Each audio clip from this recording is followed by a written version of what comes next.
Technology and digitalization has changed the world we communicate, socialize, interact, entertain, work, and do business. Advances in technology have been at a far more rapid pace than ever before. A world dominated by technology is fertile ground for collaboration, sharing, the startup ecosystem, and increasingly attracting traditional business. Global power is no longer in the hands of those who control military might or politics, but in the hands of those who control technology and capital. Data has become more valuable than gold, diamond, or oil. Consider it took Apple 42 years to reach $1 trillion in value in 2018, but it took just 2 years more to get to $2 trillion last week.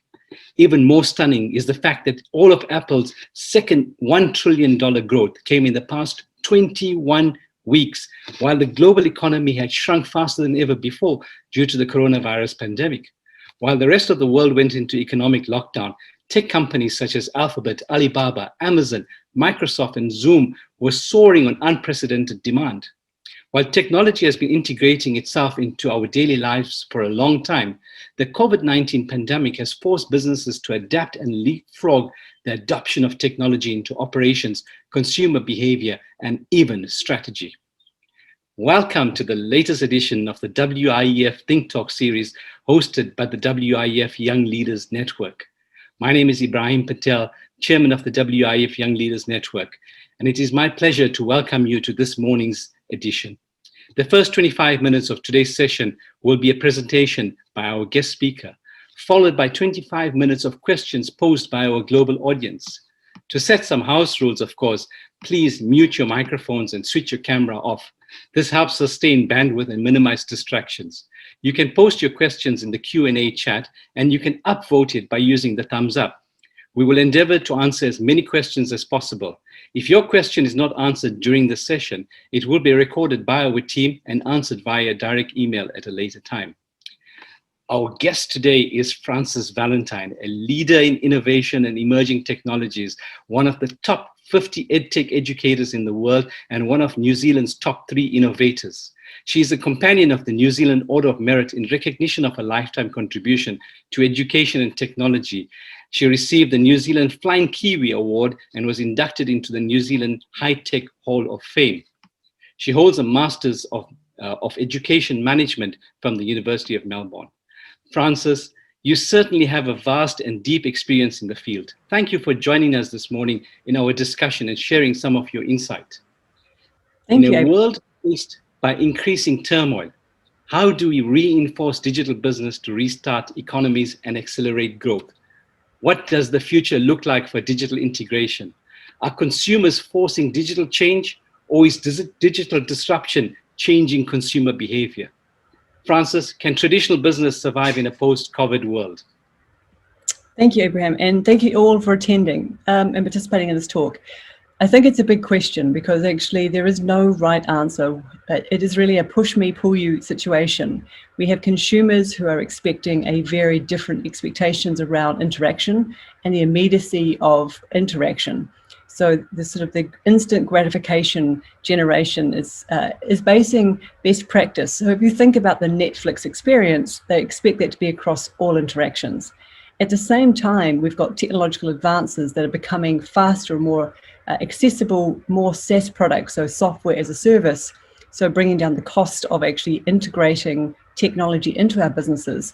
And so as cost comes down and demand increases, you get this perfect intersection where if businesses are truly operating in a traditional lens, if they're operating fully analog, they are going to really struggle in the years ahead. And I think we all know that COVID has been instrumental in making those changes as we've moved into a more distributed workforce and we're working more increasingly from home. So I will go a little further into this conversation by sharing my slide deck with the group here. So just one moment. So I want to start by acknowledging how challenging this year has been for all of us. And actually, for some people, it's particularly difficult as they're watching their competitors being able to respond in a very digital way. And they may have been watching people down the road or their neighbors or across the road actually understanding the e-commerce transaction and the ability to actually transact through APIs and the connection between the interface between our suppliers, perhaps through logistics, how we can get freight delivered, how we can run our customer databases, bring data to life. If you're still operating in fundamentally a traditional analog way, then actually this idea of turmoil is exacerbated. It's definitely much more difficult if you really don't have a way of navigating through this digital divide. It's sometimes a really good reminder that whatever we think digitisation has brought into our lives, people are pushing it at the boundaries. And actually, if we take right to the edge of where technology is today, we already have some phenomenal advances which have become mainstream and which would have been deemed science fiction just a few years ago. And some of those are things like being able to clone animals and things like genetic editing through CRISPR, which is only available because of computer processing power and the ability to turn DNA into zeros and ones, basically binary code. But we also have things like the advances of 3D printing, which means that we can have substrates that now can be anything from hard materials and construction right through to the ability to print very intricate, tiny, beautiful food. The rise of autonomous vehicle fleets, countries around the world, and I'm sure for many people on this call will have experience in some form an autonomous vehicle, whether it be a driverless train at the airport or whether it be a much more sophisticated fleet of vehicles on the streets. One of the things that I'm particularly interested in is this new frontier of space. And again, if we think of digitization, this is really enabling us the computer processing power to take people into outer space much more freely. And we're starting to talk now about colonizing planets like Mars. Now, these seem incredibly far-fetched and almost impossible. But when you understand, when people take what's available today and the technology and the processing power, actually, when you extrapolate it out into the future, you can understand why these technologies are playing into the hands of those true innovators and those tech giants that Abraham has already mentioned. And so we can't stand still, because actually one of the key challenges we have as business owners, whether you run an owner-operator business in a very small business or whether you work in a large organization, change continues to speed up. And one of the challenges we have is technological advancement means that the processing capability of machines is just faster all the time. And therefore the cost is also comes down as mass production or mass adoption. And so getting on this journey of learning and adoption can never happen fast enough. It's not a case of saying, if I just wait it out, or I'll just wait for my time, or I'll see if I can find someone to help me and I'll sort of ignore it. You don't have that luxury anymore. One of the things in response to the earlier question is, who is driving this change? Yes, the tech giants and the technological advances are definitely playing into that. But also we have to understand how much our world population is changing. And particularly in our developing world, where the average age is much younger than the developed world. And so if I look across my lifetime, the world population has already doubled, and it's likely to triple before I die. And if you think about this extra 4.5 billion people in the last 60 years, actually we have a vast number of young people who have only ever known the internet.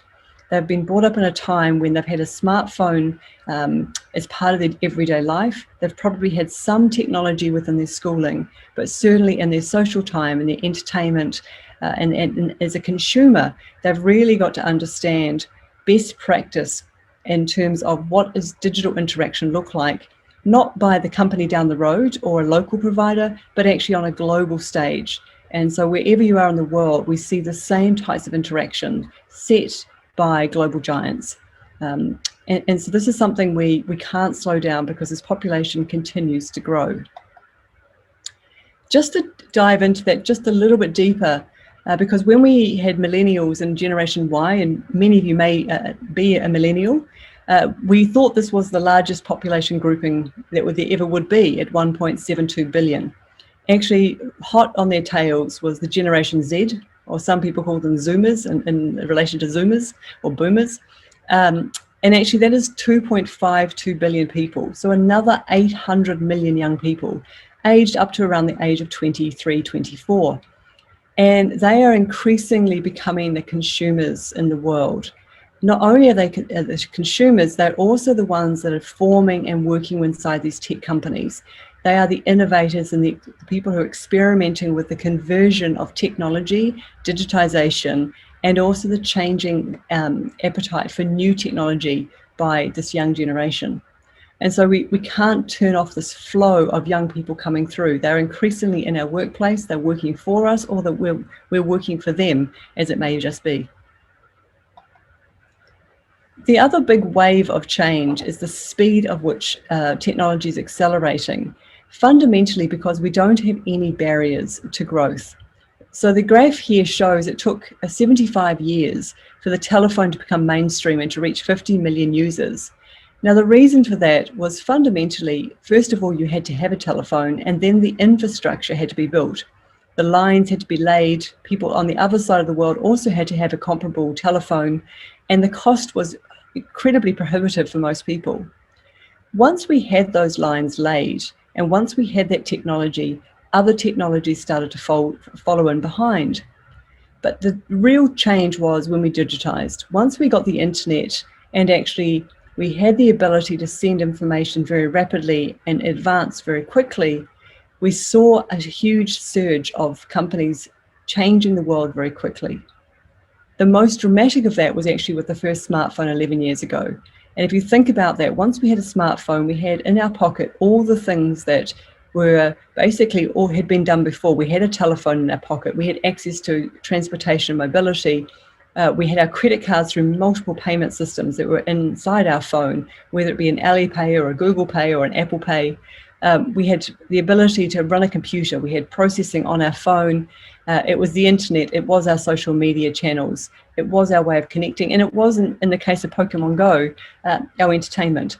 And the reason Pokemon Go has a feature here is when it first came out and we started talking about augmented reality on our phones, most people had never heard of that term and certainly didn't know what it was. And yet within 19 days, 50 million people had come along and actually had downloaded Pokemon Go. And it really shows on a global scale how quick we are to adopt new technology. Another great example is TikTok.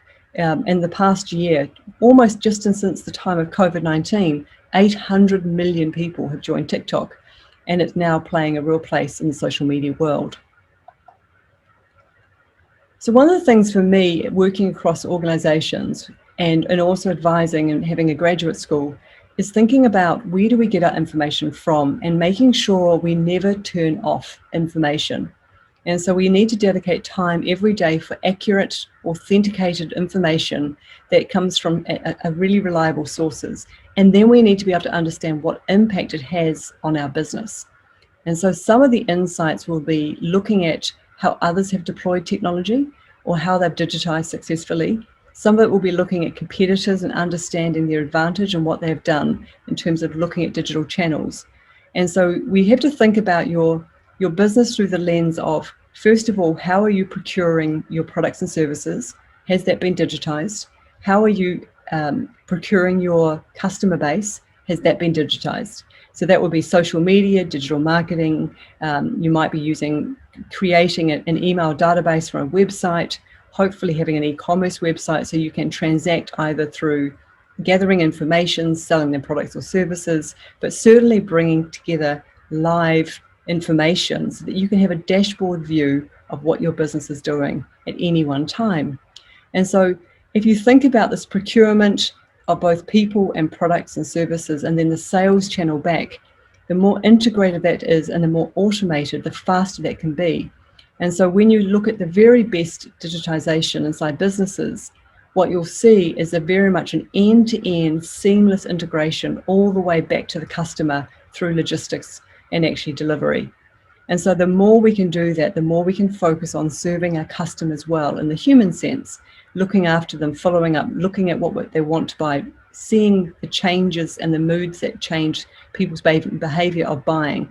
And so what we want is to make sure anything that can drive productivity through technology should be our priority.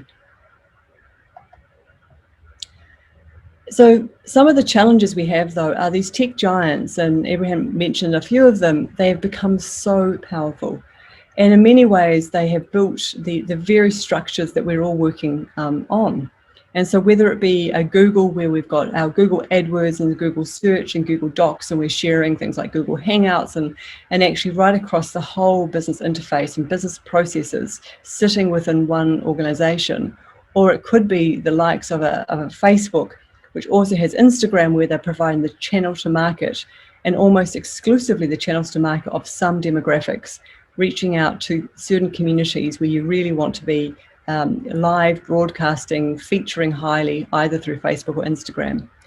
And when we look at these, the size of these organizations, we have to see how they can work for us in terms of a channel to market. Could they be the catalyst to reach new customers around the world?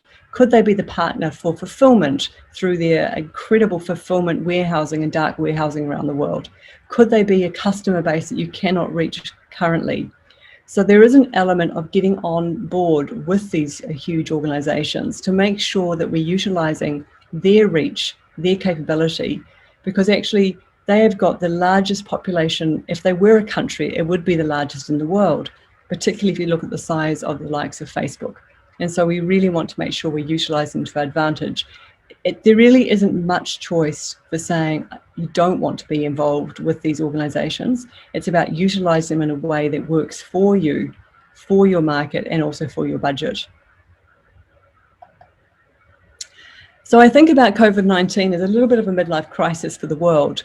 We've had many things that haven't worked for a long time. We've had huge inequality around the world. Equity's been an issue around digitisation and technology. We've certainly had inequality in terms of working conditions, those who had the luxury of working remotely, and now we've suddenly seen an egalitarian approach to the world and how we're working. But there's still this massive divide for those who rely on analogue systems. So the people who still need to go to their physical buildings to roll up or open the front door, to turn on the lights, to power up machines, are still very heavily penalised in this world where we are fully digitised.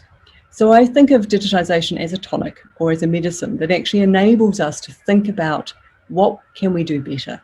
What is it that we could start that journey of digitisation with? It might be the very first part is getting a highly interactive website that is mobile first, so viewed ideally from a mobile phone where the majority of people are viewing content. It might be that you start thinking about the gathering of data and how you visualize your data so that you can utilize it when you're out there buying new products and services and understanding where the demand is coming from and where the demand is reducing. You may decide that your first part of digitization is moving away from a paper-based world. It may be that you decide that actually your whole organization will move into the cloud, and so that everybody can share documents and you're not relying on any paper in any part of the transaction with your customers or any part of the procurement process. It's really important though you start somewhere, that actually it's whatever is right for your business where there is the greatest risk of human intervention or human need to step in. The other thing that we're seeing is human capital and physical assets are diminishing in value and intangible benefits are coming through stronger. So if you're in the business of selling and you're thinking about leaving your business at any point in the future, the first question people are going to ask is the value you have in intangibles. What is your website? How many systems and processes have been digitized? What does your customer relationship management system look like? What integrations have you got with different online providers? It could be finance and software around accounting systems. It could be around recruitment. You might have interaction embedded inside logistics companies. They'll be looking for that as the core value and a lot less focus on material things like bricks and mortar, the assets of vehicles or machinery or plants. And so we have to think about how do we leverage what technology can bring us to make our businesses more intangible, but more valuable and more scalable through that process. The other part of this is this MTP, the massive transformational purpose. I think one thing that COVID has taught all of us, wherever you are in the world, is that we want to be involved with things that have meaning. And actually we're seeing more people questioning the traditional metrics around the economic metrics of GDP, returns to shareholder over profit over purpose. We're starting to get real pushback as people understand that actually at the heart of every recovery is people. And the recovery of people is going to mean making sure we take them on this journey and understanding how they can contribute in this ever increasingly digital world. So some of the advances I just want to pull out here, and I won't go through all of them, but it just gives you an idea around the shift and change. Now, this is a very American-centric data, but for example, most of you will be using online banking now, and it's not unusual.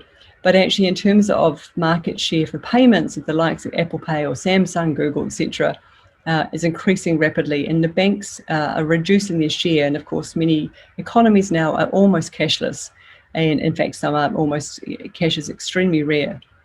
We're also seeing the rise of the mobile phone as the first point of contact, not only for ordering goods and services, but also for investigating businesses, looking at the people behind the business, what they stand for, their values, looking at their strategy around what they're doing for the environment, thinking about sustainability. So it's really important that that channel to your customers really clearly paints what you believe in, because the generation that's coming through, particularly around Generation Z or Z, is very focused on value, and actually the value to the staff, the community they serve, and they really want to make sure that there is a giving back aspect. Some of the other digitizations here, things like AI will power 95% of all customer interactions within 5 to 10 years. You know, I think we're all aware that AI is used particularly around analytics around predictability. So what will somebody buy next? What is somebody most likely to be interested in? People like you buy this. So there's this element of how do you encourage people to find things that they're interested in? And whether that be through the microphone on your phone, hearing the conversation about something you're really interested in doing or traveling to or going somewhere or buying, or whether it be when you're inside an e-commerce website, you start looking for a particular type of product that it shows you comparable products that actually are likely to entice you. The other thing around blockchain, which I think we should be very mindful of, is that it's also having a significant raise of interest. So 77% of current financial service firms do expect that blockchain will become a part of their process. And we're seeing that as we become, as systems become more open and open banking becomes more regulated and part of a compliance in most countries, that we need to build open banking on a trusted system like blockchain.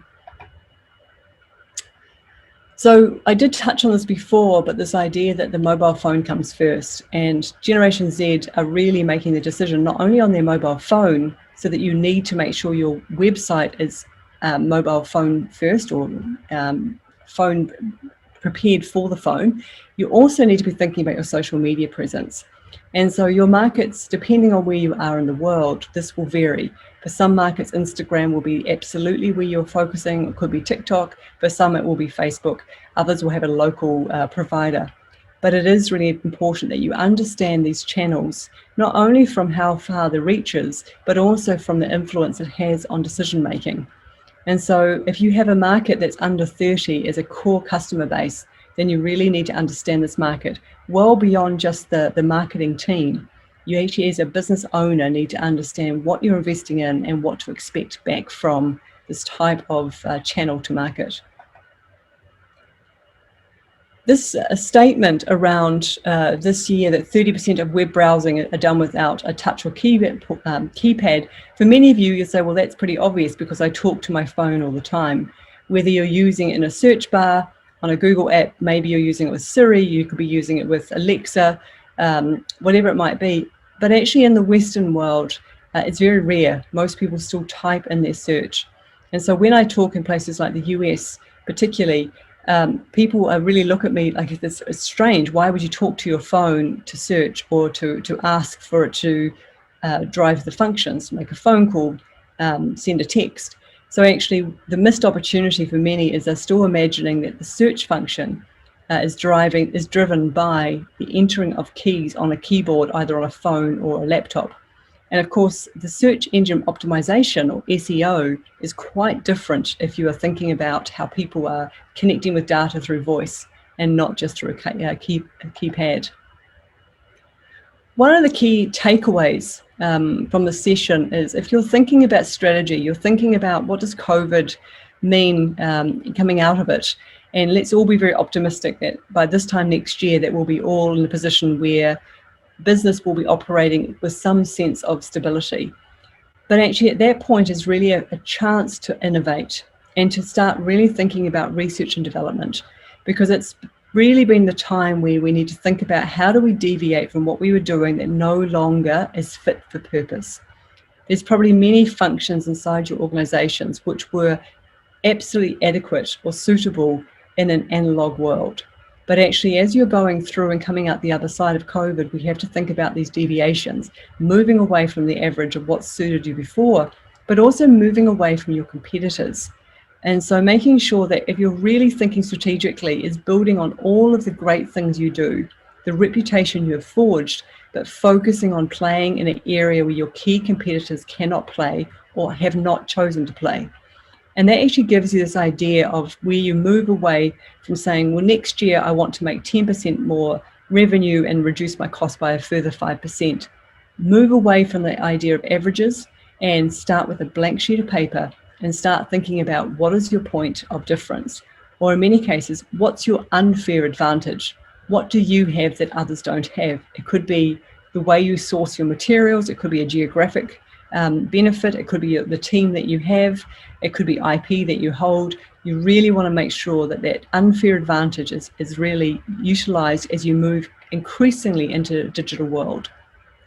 It's also important not to get so caught up in a post-COVID recovery that you lose sight of where you want to be in 5 years, because actually we all know how fast 5 years goes, and thinking about what do you want your business to evolve to be over the next few years.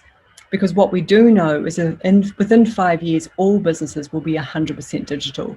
Actually, there won't be an interaction with people that is not digital first. There'll be plenty of conversation. There'll be plenty of people being craftspeople and doing creative things and doing wonderful things with their hands. But actually, the digital process will be the first, foremost, the interaction you have with the next new customer before they know what you can do beyond that.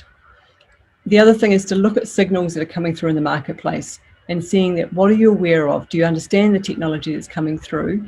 But also, are you aware of what you could be doing today and tomorrow? The information you need to ask the right questions. If you were to walk into a digital agency, would you even know what to ask them? Or if you were talking to a web developer, would you know what you want to make your business fly? So I just want to leave on a couple of things in my presentation around legacy. We all love hanging on to the past. It makes us feel comfortable, it's secure, and actually often it's where our expertise lies. And so what we all have to get much more comfortable with is this idea that actually we need to move as technology moves. And it's okay not to be right, but it's not okay to actually not have a learning and open mind to change, because actually that will take you into this world of obsolescence, where you just find yourself one day where the customers are no longer there and you have a business that is actually no longer viable. So the key messages to go with this is you cannot accomplish more, do more, grow the business, have greater leverage, more customers, greater reach without effort or risk. The two things go hand in hand. The good thing about digitization, if you build it right the first time, whether you reach one person or 1,000 people, it's probably going to cost you about the same. So build it well and then make sure you leverage whatever digital channels you have as far as you have, because the extra cost is minimal. And then also don't avoid difficult decisions. Don't keep optionality open, thinking, well, I'll try many things, and don't try to ride it out to your retirement. Certainly that would be a terrible disaster. So I'll just go back out of my sharing. Thank you, Frances, for that wonderful presentation. I like the way you say that COVID-19 is almost a midlife crisis. And it gives us a sense of the impact that has been created around the global economy. At one point, it was, if you wanted to open a business, you had to look for location, and it was bricks and mortar. A great deal of capital expenditure went into opening that business. Today, it's about an Instagram page. And then that's the change that has been brought about by this process of digitalization. And I recall that Bill Gates famously said that there are two types of business in the 21st century: those that are on the internet and those that are out of business. And I think that that has changed tremendously since the point when he said that it's about how do you bring that consumer behavior, that demand that has been created by the consumer into the business strategy itself, whether it is your business that's leading the consumer demand, or is it the consumer behavior that is leading the way that your business operates. And you've summed it up in a very informative and very succinct manner.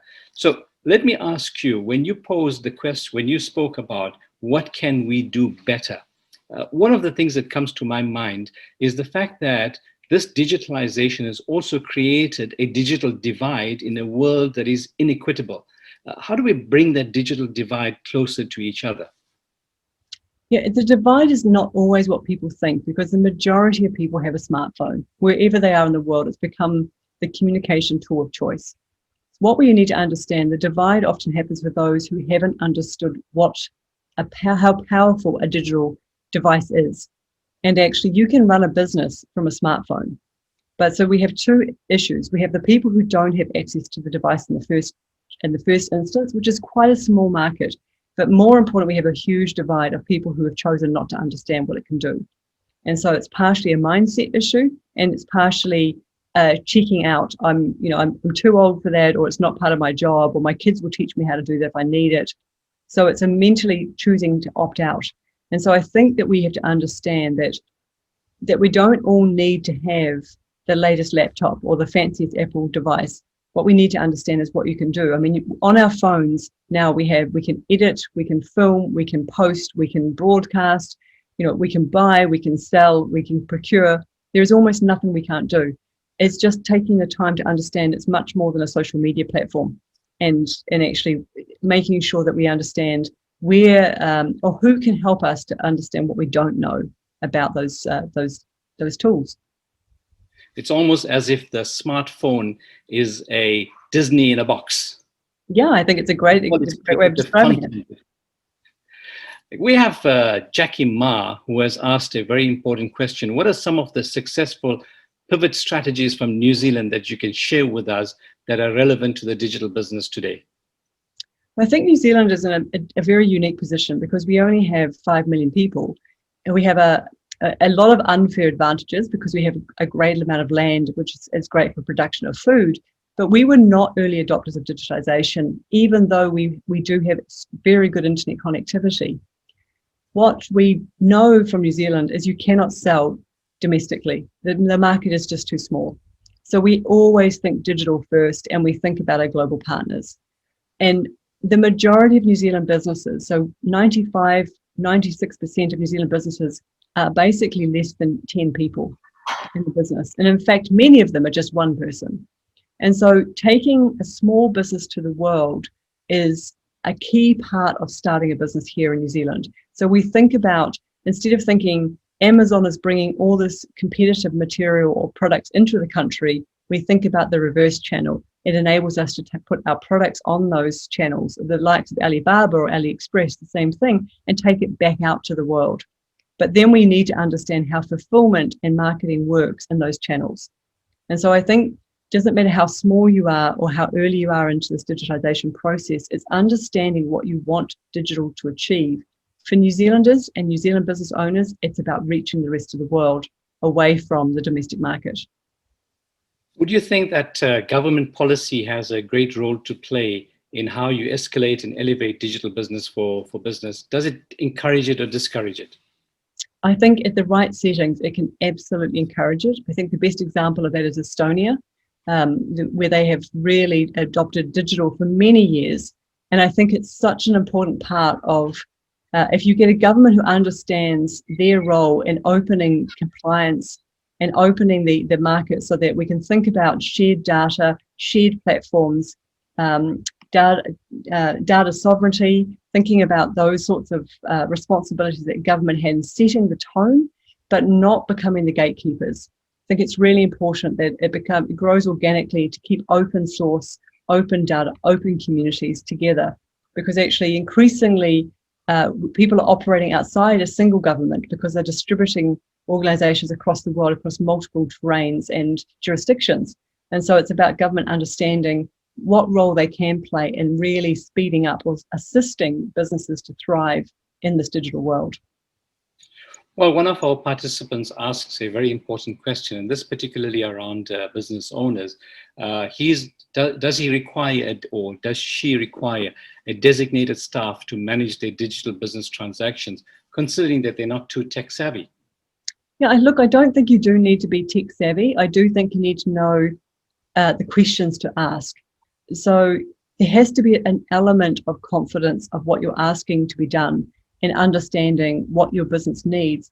But to be honest, there are so many people online now that can do the job for you. There are multiple, thousands of job sites where people will do the search engine optimization for you, or place the Google AdWords, or create a digital channel or a website. So it's not about doing it yourself, but actually how will you start the conversation if someone said to you about digital marketing and what kind of digital marketing do you want to participate in, and you didn't have the answer for that, it's going to be really hard to find the right people to do that.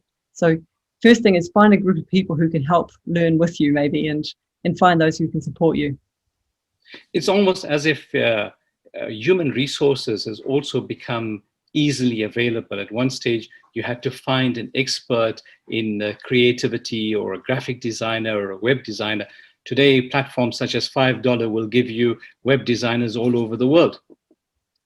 Yeah, I think that is actually a real opportunity, but also a threat for every country and every business owner, because as we become more distributed, for example, there's always been a demand for people wanting to move to New Zealand to work, but actually now you can come to New Zealand, but you can continue to work for the company offshore who perhaps is a larger, more interesting company or pays better. And so I think that, we sort of can see it both ways. There's some really great resources that you can tap into online, but so can everybody else.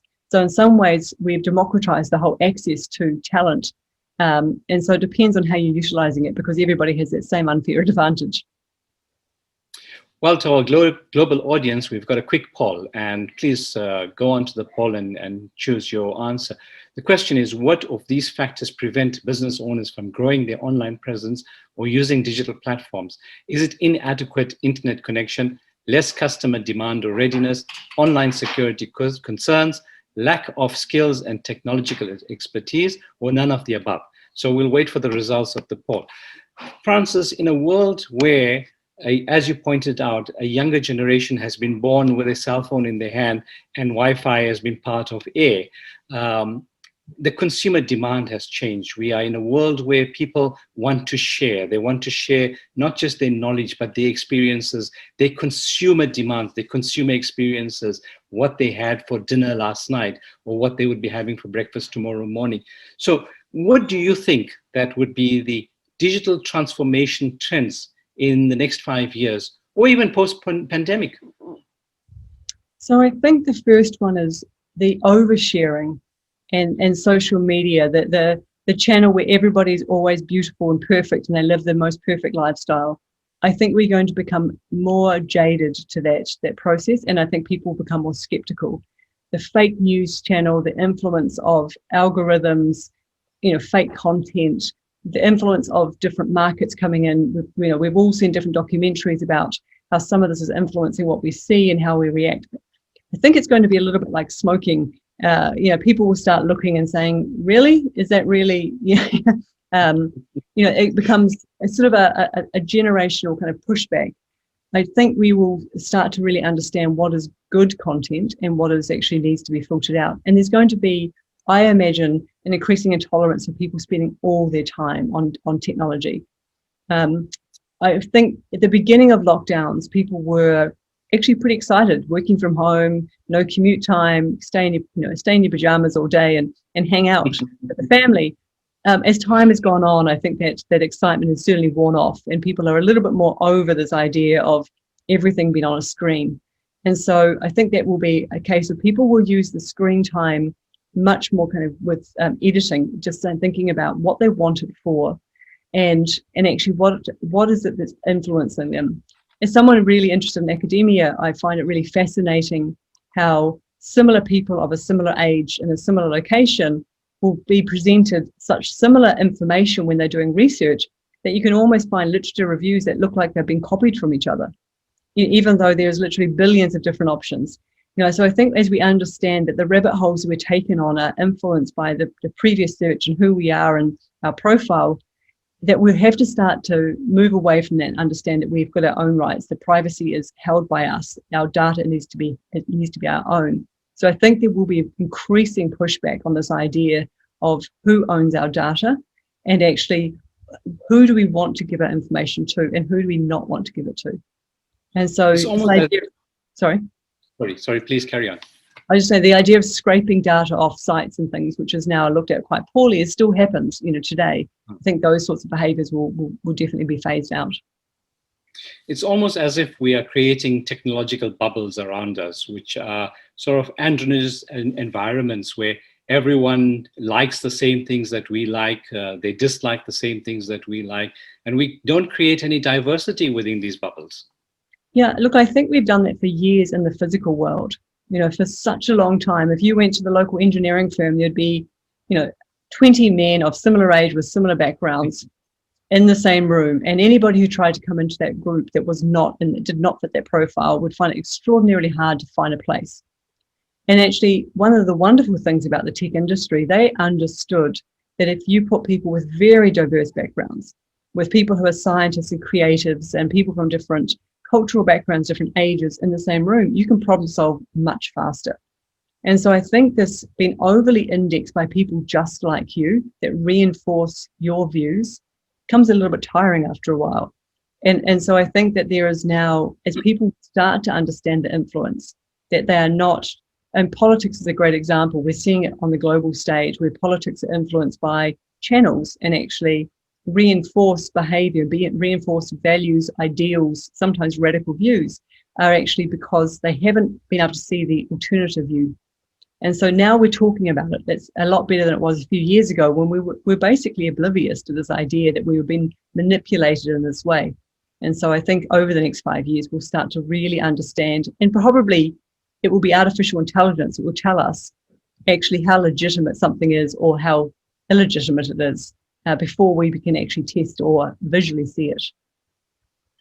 Well, the pandemic has created problems in certain industries, but the one that has been affected the most is tourism. What sort of digital solution can be done for this industry to accelerate their growth during this turmoil? That question comes from one of our participants across the globe. That's a really great question. And I think New Zealand, like many countries, with our borders have now been closed since March this year, you can't come in. And so tourism is one of our top 3 industries here. And so that's had a huge impact. So what I would say is it is also a time for the tourist industry to breathe and take stock of what they want to be. Because actually this idea of just endless growth and actually bringing more and more people in for very kind of lightweight Instagram sort of holidays is not necessarily what the world is now looking for. And I think if you're starting to think about people, the trends of moving away from fast fashion or fast food to slow food and people thinking more about organics and thinking more around health and thinking about our environment and sustainability, there is a real opportunity to reset now. And I would say you'd use every single minute you have trying to understand the moment that tourism can warm up again, what your point of difference will be to target a new generation who are not looking for that fast, all the buses, everybody's jumped in together trying to see at the same sites, and actually distinguishing the people who are prepared to be high value and actually wanting a much more authentic experience. And I think we're going to see that right across tourism. It's not about suddenly doing a virtual reality tour of a famous site. People are trying to get away from some of the digital experiences. But I do think that we've seen it over time. The likes of Airbnb's success is that people don't all want to stay in hotels. People want to go, some of their, if you look at in cities now where you can go and eat at someone's home, and a local's home, or go to the local market where they're showcasing how they create and manufacture goods, there's a lot more demand for that. And so the authentic aspect, I think, is important, but also I think thinking about how do you reach those people in the market. At the moment, there's a lot of reliance on third-party providers for tourists, and they're losing a lot of their income to providers who are almost acting as agents. How do you go direct to the customers before they leave home so that you can engage with them, build a story, stay with them, become storytellers about what you're doing, and actually so you don't have this reliance on those who clip the ticket multiple times before you even get to meet the people who you're there to serve.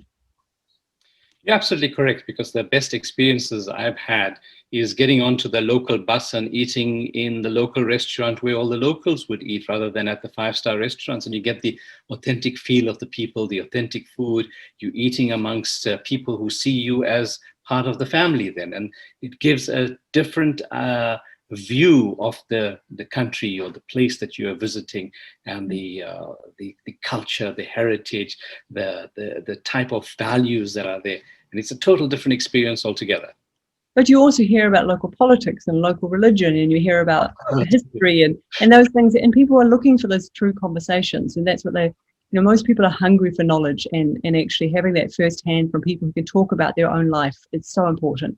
And so storytelling, even in the digital world, is more important than ever, is actually talking about not becoming just one sort of huge sort of vanilla, everyone looks the same, but actually, or it responds the same way. Or, there are certainly times when I've been overseas, I've actually had to think about where I am because it feels so familiar to something else I've done or similar. But to your point, that Abraham, that actually the memories I hold closest to my heart are those which have been very much in the heart of communities, the local community, well away from the tourist track. Well, that goes to the point that you made earlier on about purpose-led organizations, the authenticity of the conversation that those organizations are having with their consumers, the stories that they are telling. It's almost as if we are seeing a rethink around capitalism to a more conscious capital, a more conscious way of providing that capital, of running those businesses. Do you think that that's going to be a sustainable model in the future? I do, because I think people are going to need to move away from this endless growth. You cannot grow forever. And I think that there's the separation and the gap now between the very, very rich and those with the control and the average person is just increasing. I don't think most people aspire to have endless wealth. I think they aspire to have actually a place that they want to leave their children and their grandchildren. And actually, they certainly want to have a good life, but good life is not about working every hour of the day and just making endless resources. And so I think that sustainability piece, the environment's going to come into play. But I think that conscious capitalism is also going to be, it's already playing out the way that people are investing in funds that are more responsible, and people are thinking about the future of key utilities or things like water or power. They're starting to be much more conscious about what they're investing their money in and what they want to be part of. Even if that's arm's length and they're only investing from afar, they still want to make sure it's for good and not just to line the pockets of people who are not going to use it for good purposes. So. It's interesting, in a world of sharing and social media, most of our participants call themselves anonymous attendee. So I can't really tell you who this question is coming from. But the question is, what are your views on big data that will drive the technology platform even better, as it will provide the patterns for the behaviors of the subjects? So I think what the question is alluding to is, what are your views on big data and how it will drive technology platforms? Look, I think it depends entirely on who owns that data. And so I think we're in a really interesting time right now where big data, if it's held and it's private and it's anonymized and it's really improving the outcomes. I mean, for example, in health, a great example, if you can use all the medical knowledge in the world to help people have better access to information so they can understand their own health without the need for hugely expensive medical intervention, that's a great outcome of big data. In the same way, also democratizing the legal system so that people who don't need to have, everybody gets a fair representation. It may be through data, it may be through AI. And I think we need to see that the more we can democratize, it's already happened in education, and we can now get, great online free courses in almost any subject from some of the best universities in the world. it now needs to happen right across. So big data, if it's only in the hands of large commercial entities and they are using it only to sell you more things, then I think there is real risk. And it comes back to who owns it. And one of the interesting things about New Zealand, which I'm really fascinated on, is we have built a reputation built around trust. And it's been built over time, but particularly over the last 12 months. And people are interested in this idea of trusted nations or trusted organizations where they feel the integrity and ethics behind it are serving the customer properly. And I think this comes back to if a company is seen to be ethically moral, it's seen to have real sovereignty about how they look after privacy and data, then I think it's got an endless opportunities. If they are seen to misuse it in any way whatsoever, they break that bridge, it's going to be very hard to build back again. So it comes back to how you use data and what's the end goal and who wins. And if there is a winner, let's make sure it's one that actually everybody benefits from. It's interesting that you talk about online education. This is your field of expertise, education and technology. I've done a number of courses, 36,000 feet up in the air on LinkedIn, sitting in the Emirates plane while waiting for the flight to proceed. And it's that the content that has been put forward, the ability to learn anywhere at any time at your convenience. Do you think that, and especially now that we've seen as COVID has closed down schools, people are adopting more online education platforms. Do you think that there's going to be a huge demand, and is it going to be beneficial to be learning online as well? I love this idea that education has been democratized and that it is available. We have these massive online course providers, and LinkedIn's a good example, and Coursera and Udacity and Udemy. There's so many of them. And I think what we need to understand is the idea of going to do 3 or 4 year blocks of learning at the beginning of our life is actually not sustainable, because actually, given we're going to continue to work longer, live longer, actually what we need is to be on this constant journey of reskilling and upskilling, and actually sometimes replacing old knowledge with new knowledge. And sometimes you can do that in one plane ride. Sometimes you can do that over a series of evenings, and sometimes you might do that 1 day a week for a few years. But it actually means that we're much more organic, and it's able to be applied into what we're doing. So for example, in digitisation, you may decide that you really want to understand how to build a website, and you really want to do it yourself. The amount of resources to do that are just infinite. You can be going on YouTube videos and creating them. You can be going to software providers' own sites to do that. You could be part of chat groups where people are helping you, or social media groups explaining how to do things, sharing your video. You could be on a Zoom call like this, building your website. In the same way, you could be learning, ancient history. It really doesn't matter what the subject is. We have so much of a proliferation of content available. So we have to move this away from this idea that we go to learn once in our life formally and everything else is kind of casual. Actually, all of it's important, and all of it's going to increasingly keep us relevant and actually enjoying life to our fullest, because we'll feel connected to the world around us. We won't feel this divide of not knowing or not understanding things that are happening around us as we get later in our lives. I think the whole concept of revolutionizing education is something that we need to deal with in a separate topic, because for me, learning about ancient Egypt and farming on the Nile is not beneficial to a young child that's growing up in a digital world that needs to understand that speaking 5 different languages is going to be normal. Yeah, at the same time, you may have somebody who is in their 50s and they're looking at regeneration of woodlands or of a riverbed, and actually going back to historic information might be really useful for them, and they can contextualize it. So I think it's all about context. And I was on a call recently and somebody asked the question about exams online and, is it a fair way? And I'm of a believer that any exam today should be open book. There should not be a situation where you have to retain information because no one lives that way anymore. The abundance of information that's available, we should be able to find the best, most accurate information that we can at the time, and not retain it from 2 years ago. Well, another anonymous attendee says, with the advancement of technology, the lifespan of innovation is short-lived. Of course, we know that. We may not even be looking at a 3 to 5 year plan for obsolescence before it sets in. How can businesses be able to sustain and survive on the back of short-term successes?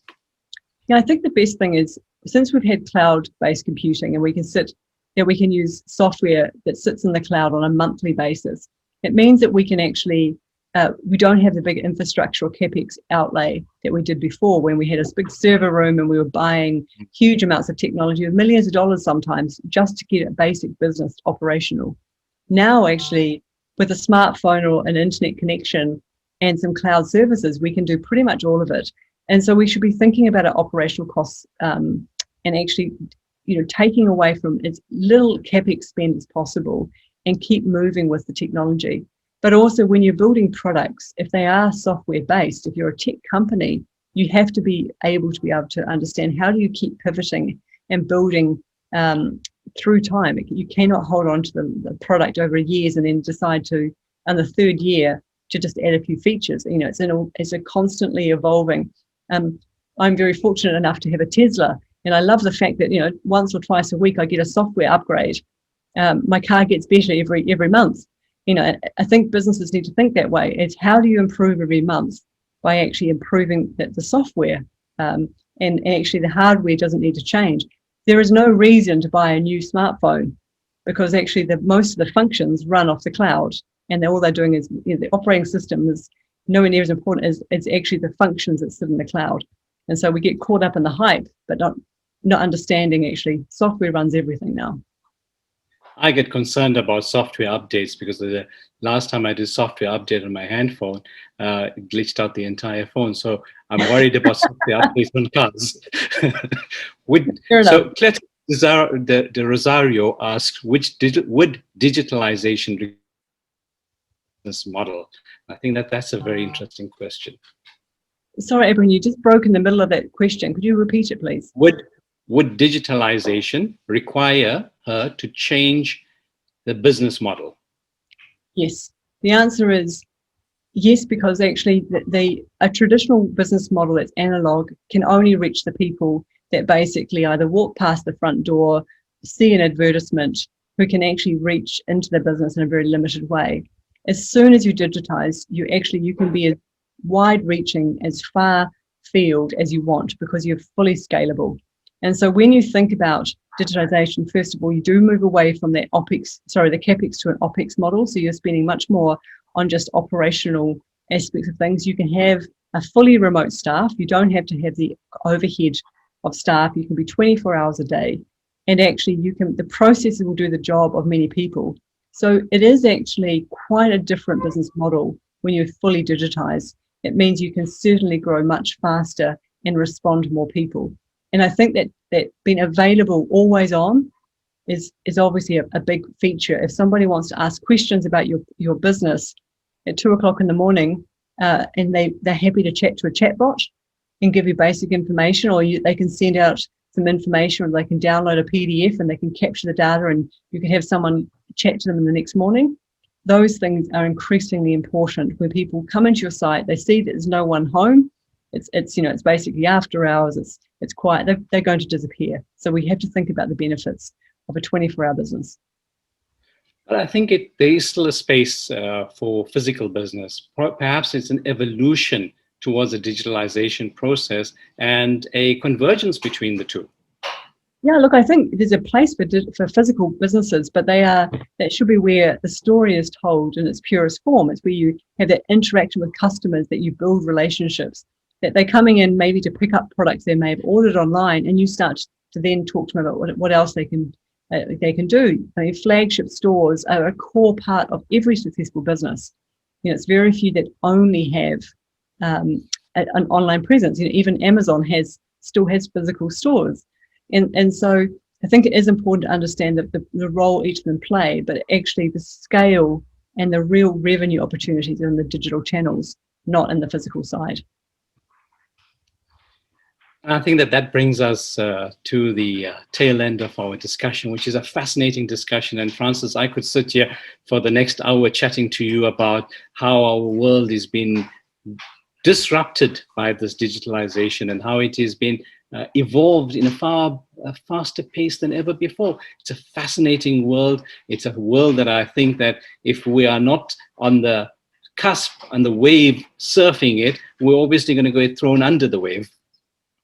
Look, and I think the most important thing is not to be scared of stepping into this world that feels unfamiliar, because actually there's a lot of ways that people around you can help, but also I think you'll suddenly realize it's nowhere near as complicated or as difficult as you may think it is. And in fact, for me, I've been on this journey for a long time, and my children are in their 20s, and I can run circles around them. I love it. But, you know, I think you get on the journey, and it certainly helps. Thank you very much, Francis, for joining us this morning or this evening in New Zealand.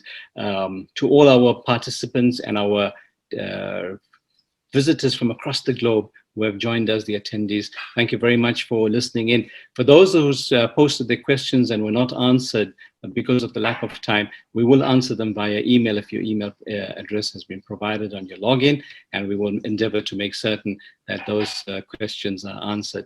So on behalf of the WIEF thinkTALK series and the WIEF Young Leaders Network, thank you very much to everyone for joining us on this fascinating discussion about digitalization of business and how we can use that to accelerate growth in a world faced by turmoil. Thank you very much. Thank you, everyone.